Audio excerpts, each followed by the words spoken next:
नमस्कार दोस्तों, जोहरी Cosmos channel में आपका स्वागत है।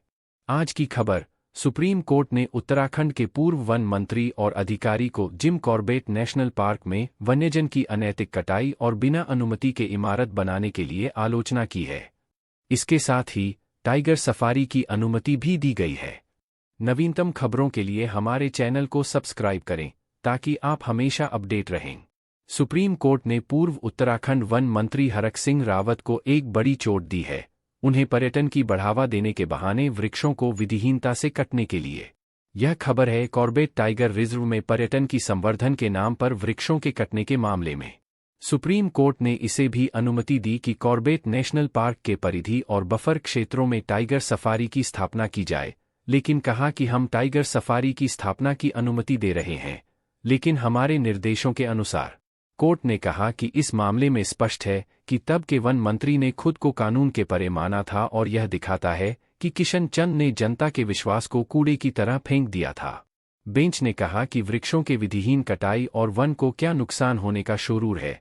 यह दिखाता है कि राजनीतिक और प्रशासनिक अधिकारियों के बीच कैसा गहरा संबंध है, जिसने भारी पर्यावरणीय क्षति का कारण बनाया है। हम वन मंत्री और चंद की यह ढील आपने की आश्चर्य कर रहे हैं कि वे इसे कैसे कर सकते थे। हम सुनिश्चित हैं कि इसमें कई और शामिल हैं। सीबीआई इसे जांच रही है, इसलिए हम कुछ और नहीं कह रहे हैं, बेंच ने कहा।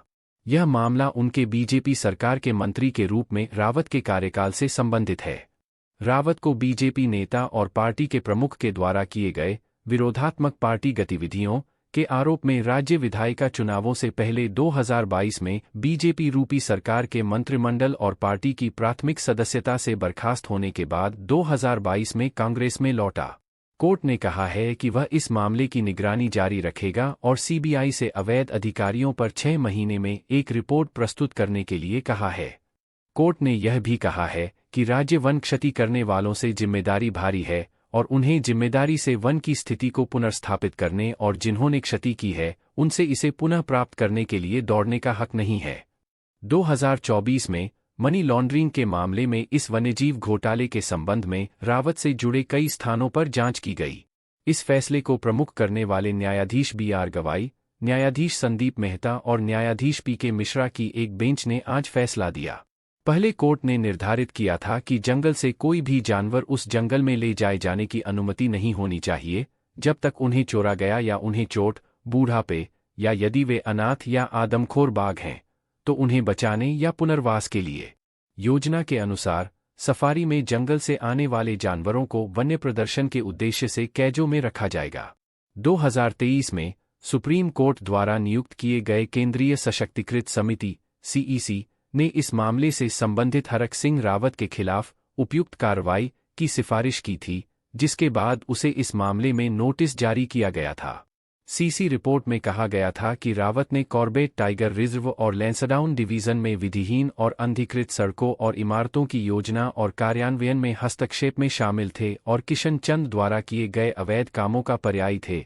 कालागढ़, जुलाई 2022 में वह फिर सस्पेंड किया गया था और बाद में 23 दिसंबर 2022 को गिरफ्तार किया गया था।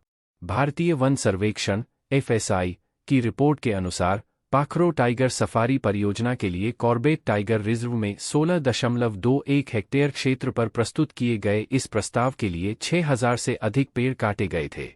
इस वीडियो को देखने के लिए धन्यवाद। कृपया लाइक, कमेंट और शेयर करें, साथ ही सब्सक्राइब भी करें। घंटी के आइकन पर क्लिक करना न भूलें।